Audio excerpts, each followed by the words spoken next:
Hey everybody, welcome to the shop. This is Tusa Acres here. I figured this would be a fun video because I just got this new toy. It's a cold cut, or what do they call it, water-free, something like that. Anyway, chop saw. This is the Evolution 380 CPS, or S380 CPS. I've had this old rigid here, abrasive cutoff for several years now. I honestly hate using it. But I was thinking to myself, you know what? I've got this bandsaw. Now, some of this is high-end, some of it's not. This bandsaw is a Harbor Freight special. Had this guy like 10 years.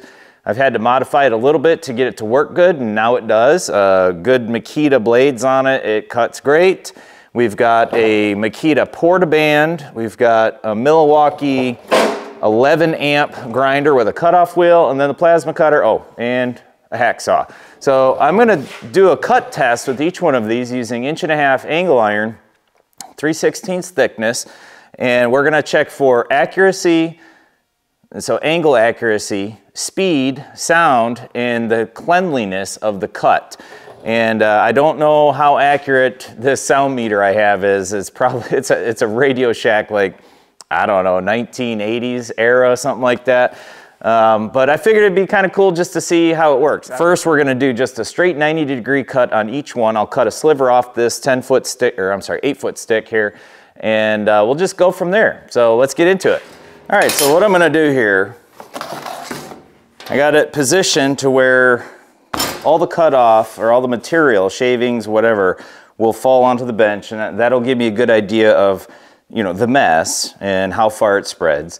The sound meter, I'm gonna use the hacksaw first, so I'm not even gonna bother with that on this first one. We'll do a 90 first. And I'm gonna use the clock on the camera there. All right, so we got a Lennox hacksaw, and the blade on this is a fine tooth blade. I don't know the TPI, but we're just gonna use the camera to time it, and here we go.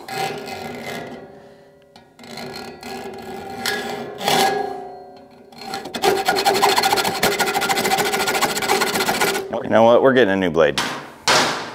That blade has seen better days, and it might be goobered up with aluminum files too, filings. Anyway, yeah, let's fix this problem.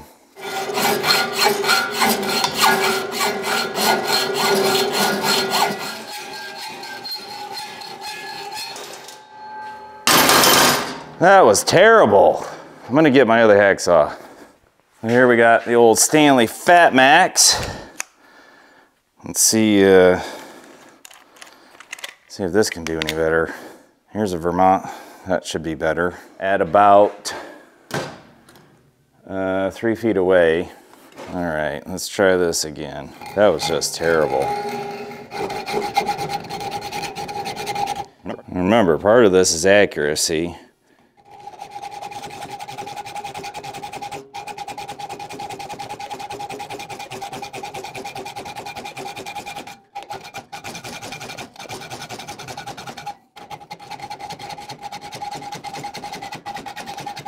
Well, I suppose I could make it a little more accurate by doing that.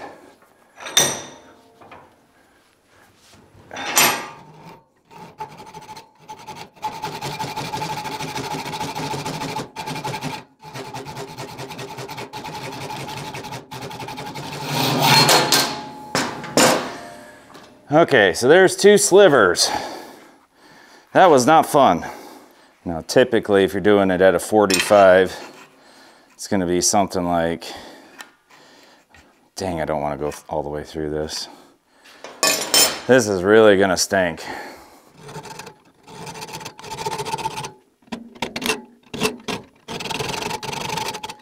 I can honestly say I have never done this in my life. I've never cut a 45 into a piece of angle iron with a hacksaw.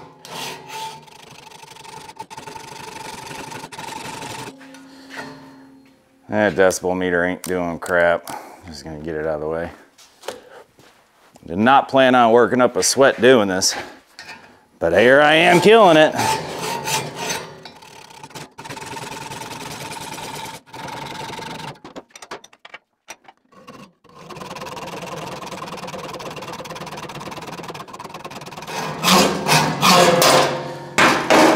Whoa.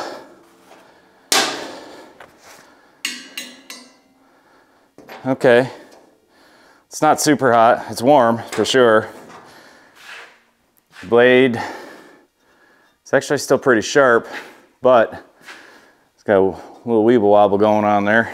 All right, so now on to the portaband.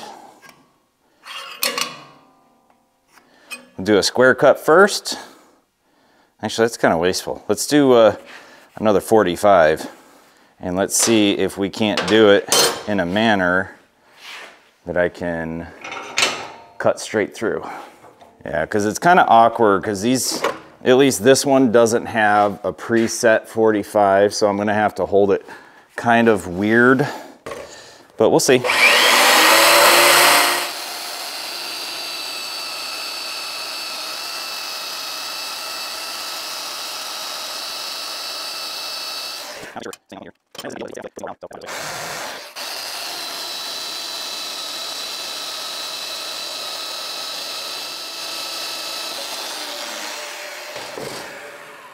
Now that was nice. That was really, really nice. I'm gonna cut the 90 now, and we'll take a look at it.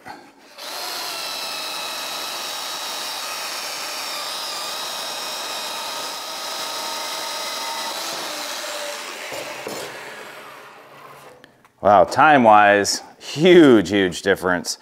So here's that first 45, and that was a really clean cut. We'll get a better look at all the cuts later on.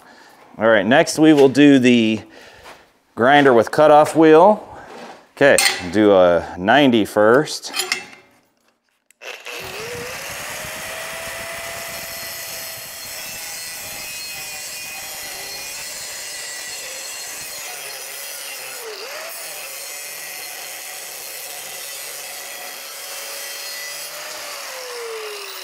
Okay, so quick. I didn't see that, maybe the camera caught it. And I know that dude is hot, really hot. The metal's blue right now. Okay, let's throw our 45 on here, see how that looks.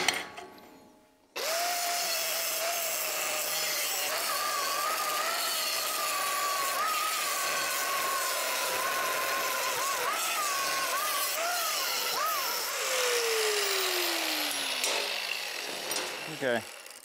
All right, yeah, so obviously it's loud, it's very cumbersome, it's hard to get that inline cut, which again, we'll take a look at once we're over there. As far as the mess goes, there's not a whole lot of mess because most of it flew everywhere else than right here. So yeah, it is what it is, you know. Okay, so this one's definitely one of the louder ones. All right, let's give it a shot.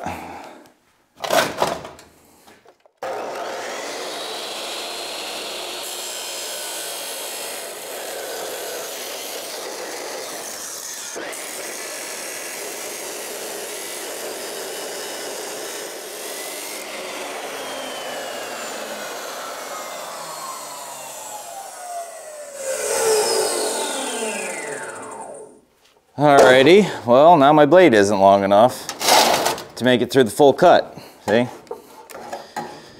So either I would have to turn it around or I'm gonna try a bigger, a fresh blade. And I think that's what I'm gonna do, is just try a fresh blade. So just for a size comparison, you know, maybe a total of a 1/2 inch. And about 3/4 of an inch worn off that disc. And we're about a 3/4 of an inch short there, but we'll see. I still don't have faith that this is gonna make it, but we'll find out here in a second. There we go.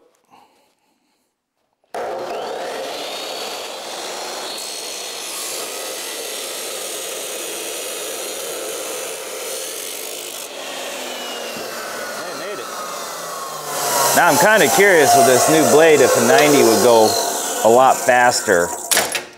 I'm gonna try that right quick.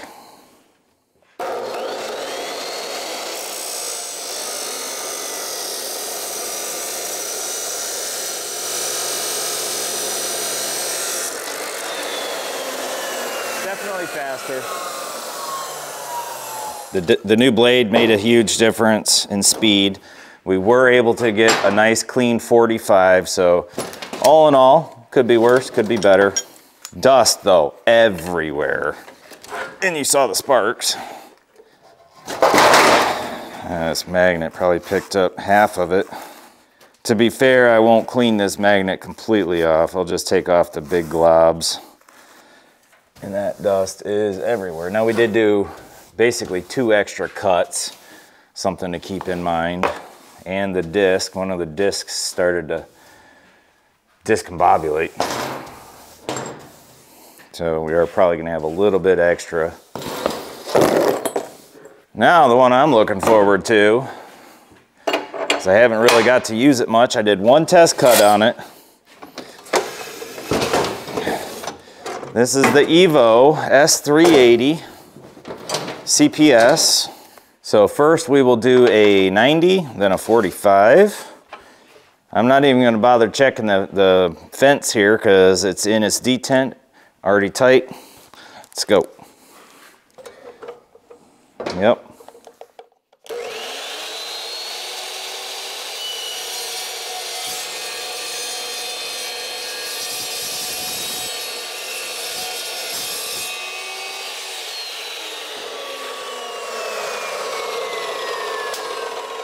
Okay, now we'll do a 45, which again, we've got to do like that. Loosen this up. There's our 45.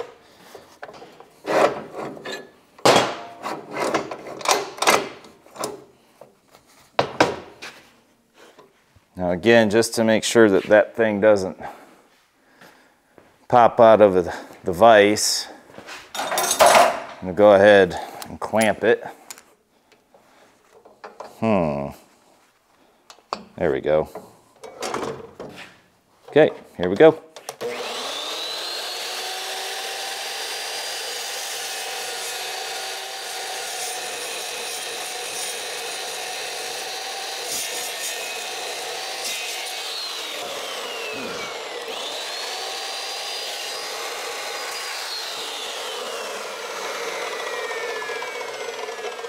Well, it made it right to the last little bit.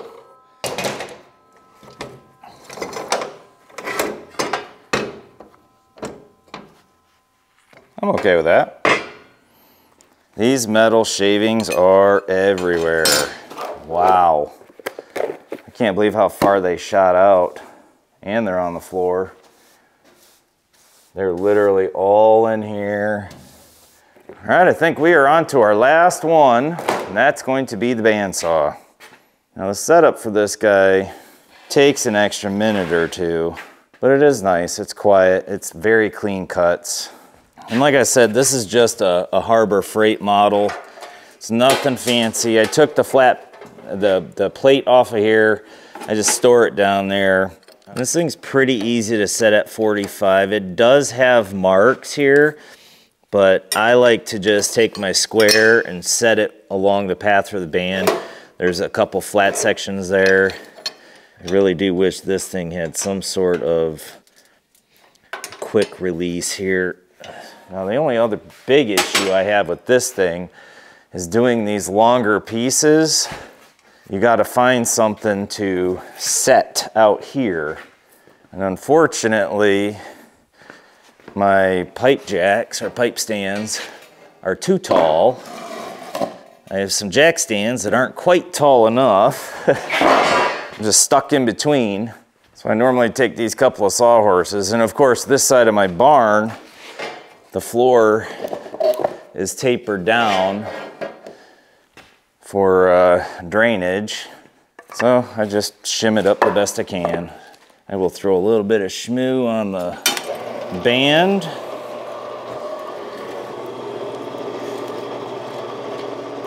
Around the blade.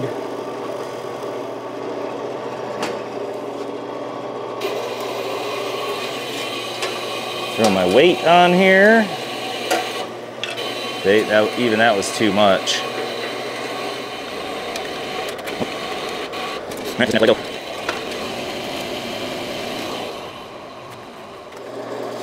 Just put a little extra tension on the belt. Maybe that'll help it stick.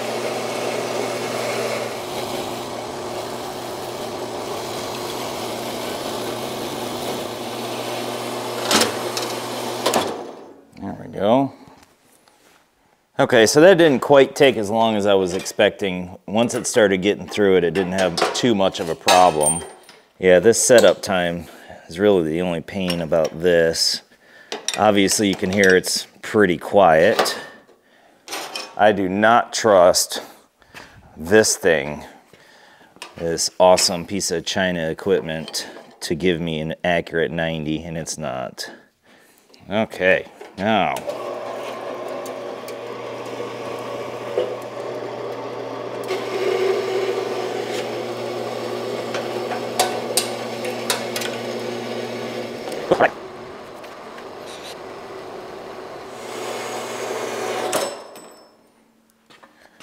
All right, super clean cuts.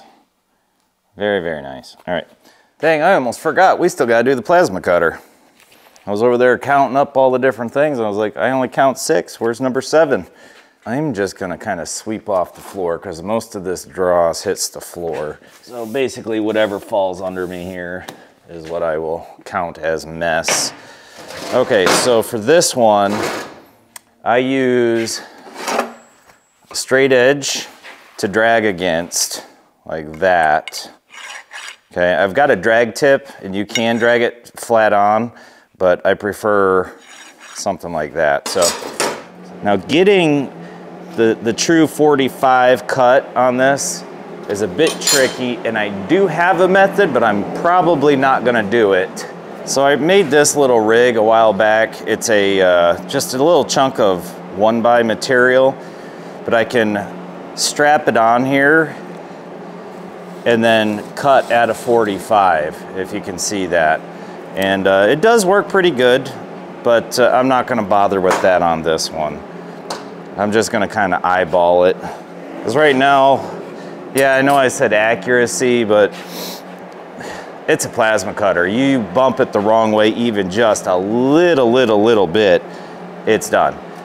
I would like to get it so that it's sitting like that. So let's grab some 1x. Yeah, that'll work. And all I do is this. Again, I'm just eyeballing this. I've used this enough to where I kind of know where it cuts.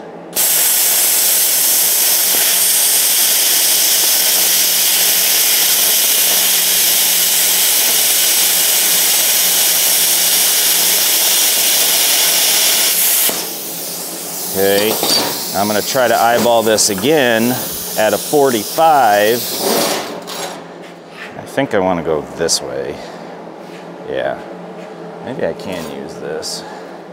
Well, let's just try it, see what happens.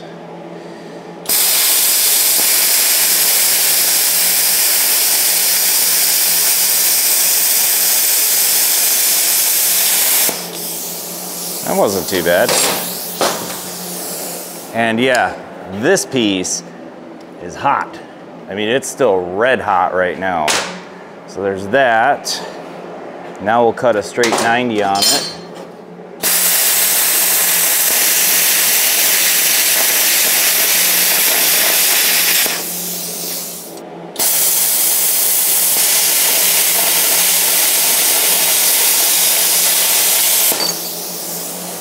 All right. We are officially done cutting. All right, so here we go. I guess we'll just start right here with the abrasive cutoff, and we'll just go right down the line, and we'll take a look at each cutoff piece along with the dust pile, which you can see there. It's not too crazy. These are the 3 cutoff pieces, and obviously I'm gonna put the time up here, but obviously this one we did a couple extra cuts. So we'll start with, this was the best piece here. Obviously there's a ton of burnt metal hanging off, but let's look for squareness. So that is pretty square, I'd say. Both sides really, really close. The 45, let's see if we can't get that in there. 45 looks really, really close, and it's all the way through. So not bad as far as, you know, the speed, but speed and accuracy were pretty good, but the noise and the cleanliness of the cut, you'd still have quite a bit of prep work to do with something like this, which, you know, it's not terrible, but that's just something you gotta deal with. And it's dusty and loud. All right, now moving on to our cutoff wheel. Okay, so here's the main piece for the cutoff wheel. And again, you got the slag coming, not slag, but you know, the slivers and the shards and the grinding through and these little chunks here. So yes, you definitely have to do some cleanup work on that. As far as the 45 goes, let's see. 45's pretty much right on. It's a little bit off, but that's operator. You know, that was me. So I'm not gonna dock it too much there. Now for the 90 side again, this is the side that I had to, you know, cut weird, you know, just kind of a pain in the butt. So if we look at 90 this way, actually let's do it this way. You can see it's definitely not perfect by any means. But again, that was me there that did that. As far as just the pure cut quality, it's not terrible. You know, I've cut hundreds and hundreds of pieces of metal with that. It's loud, it's noisy, it's hot, but it is fairly quick. Again, numbers hopefully up on the screen here. And yeah, it is what it is. You know, everybody's used a grinder before. Now the Portaband, I really like this tool. It's quiet, it's easy to handle. It makes really, really nice cuts. I mean, really nice cuts. In this particular one, that's not the good one. In this particular one, again, it's kind of a pain to get right on. You're going to be responsible for the proper angle of the cut, you know, the accuracy of the cut. And this one turned out pretty good. I'd say almost dead on. So pretty good. Now, as far as the 90 part, there we go. Not bad there either. And you're not going to have much cleanup with this. Maybe a real quick, you know, piece of emery cloth or even a wire wheel would clean that up. Takes a little bit longer. It's a little more cumbersome. And for a 45, this piece here, I'm sure that there is an adapter or something you can put on it to make a better 45. I don't have that for mine. But definitely has its place. This one, this one was the worst by far. It sucked. I mean, the accuracy is again all on you. This is the hacksaw. Takes forever. I worked up a sweat doing it. The cut itself doesn't look all that great. Could I have taken a little more time to make it look better? Yeah, I'm sure I could have. But after halfway through the first one, you remember I made an extra one here. I was already sick and tired. Even halfway through the first one, I was already sick and tired of it. By the time I got to the 45 here, which again is going to be all on me for how accurate it is, which it is, you know, I managed to stay on my line. But then this part here, that's the part that really sucks. Trying to get this part to be 45 with that one, and it's not, if you see that. This one is 90 there. So as far as speed, it sucks. Quality of the cut is accuracy is it's going to be as accurate as you feel like making it. Noisy, it was actually noisy, but that was mostly just because of the blade and the crap rattling around on the bench. All right, now, you know what? This will be our last one because that's my favorite right there. Now we'll take a quick look at the bandsaw. I do like this bandsaw, okay? I really do. Even though it's a Harbor Freight piece of junk, you put a good blade on it, and look how clean that cut is. I mean, it is really, really nice. Really no cleanup work to do. I mean, it's just ready to put together if you're going to be welding or whatever. I mean, that is ready to go. As far as the cuts themselves, again, that's going to be on how much setup time you're willing to put in it. You make sure that your fence and your vise are correct, and you can see it's pretty much right on. So I can't complain there. Noise is very low.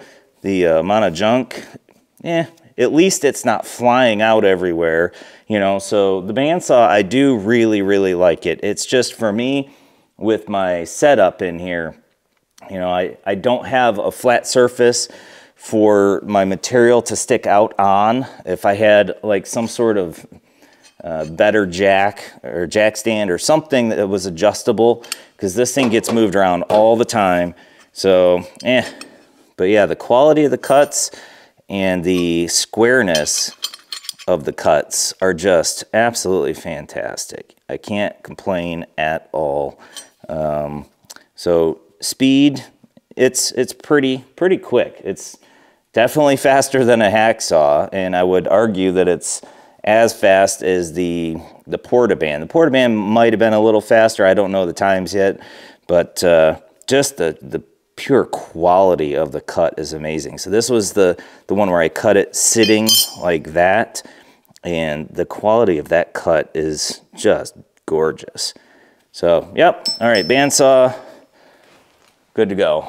Fast, accurate, quiet. So this is from the plasma cutter, and I guessed on that one, okay? Same. These are just 2 parts, right? So we'll check the accuracy first, and again, this one is all based on me. You know, I'm the one that does this, and it looks off, but it's not. It's just this draw sticking out right here that's causing it to be a smidge off, but it's pretty doggone accurate. I wonder if I could, yeah, there we go. And again, this is totally based on how much prep time and setup time. So you see, it's pretty doggone close, and I could have been more accurate with it. It's obviously fast. It's not super loud. This dross here, the prep time on this is actually a lot less than you would think. Usually you just take a little chip hammer and knock that off of there. I can show you with just a pair of pliers though. This stuff just pops right off, and it leaves a nice clean edge. See, that's that dross. That's where it just came from. We can pluck this stuff right off of here, and it basically cleans right up.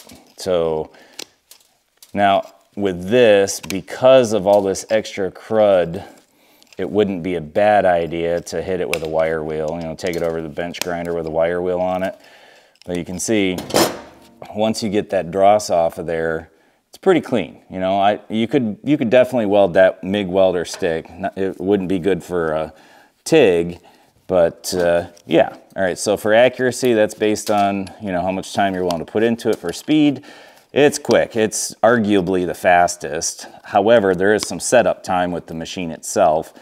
If you want more information about that machine, just go ahead and throw something in the comments, and I will make another video about that, because that's you know, really nice machine for me anyway.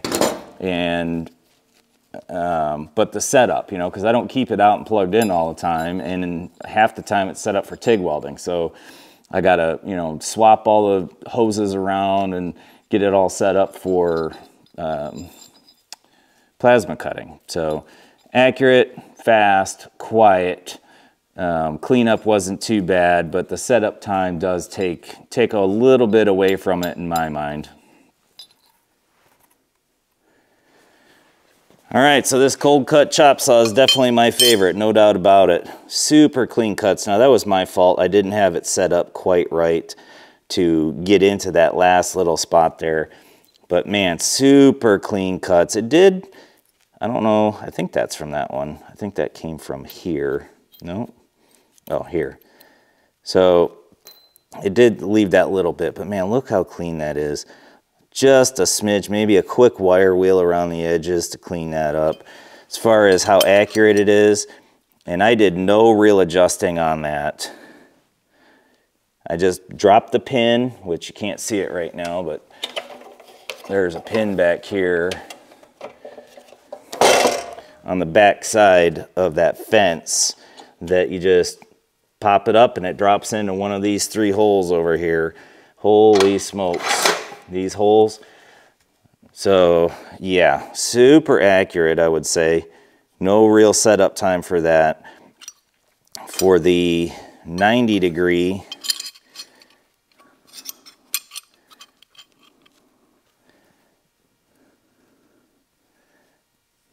pretty much dead on. Just a smidge off. You can see a little bit of red right there, just a little bit.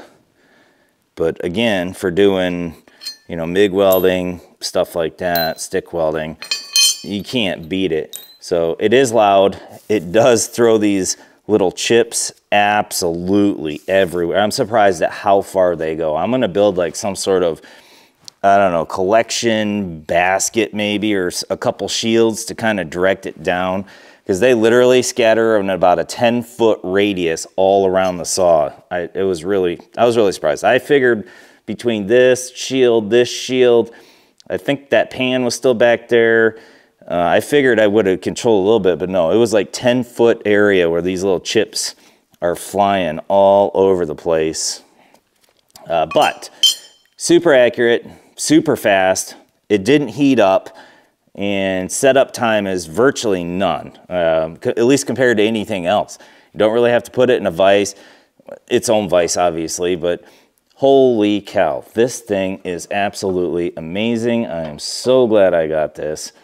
Well, there you have it. We went through 7 different metal cutting methods today.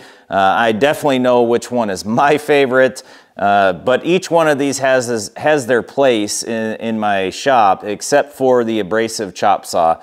I'm gonna be getting rid of that, but everything else is definitely gonna be sticking around. You know, this one will be the go-to for doing standard 90s, 45s, quick cuts here and there.